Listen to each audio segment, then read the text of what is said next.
નમસ્કાર. તમે જે ઘડિયાળ પહેરી છે ને એમાં અત્યારે કયો ટાઈમ થઈ રહ્યો છે એ મહત્ત્વનું નથી.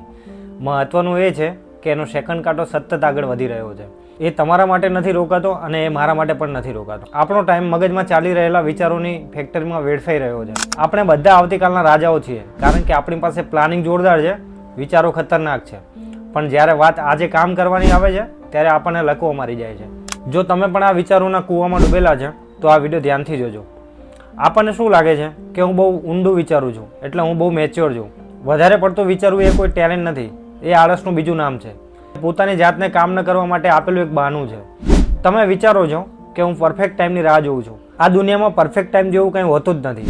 જે લોકો આજે સક્સેસફુલ થઈને બેઠા છે એમણે કંઈ બધું જાણી જોઈને શરૂ નહોતું કર્યું, એમણે બસ શરૂ કરી દીધું હતું અને રસ્તામાં જે પ્રોબ્લેમ આવ્યા એને સોલ્વ કર્યા. સૌથી મોટું જૂઠું એ છે કે હું સોમવારથી શરૂ કરીશ અને હું આવતા મહિનાથી પાક્કું શરૂ કરી દઈશ.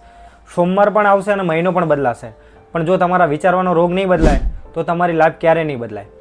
પબ્લિક શું કહે છે એ વિચારવાનું બંધ કરો. અડધું ઓવર થિંકિંગ તો એટલે થાય છે કે લોકો હસશે તો. તમે કંઈ નહીં કરો ને તો એ લોકો હસવાના જ છે. લોકોનું કામ જ એ છે.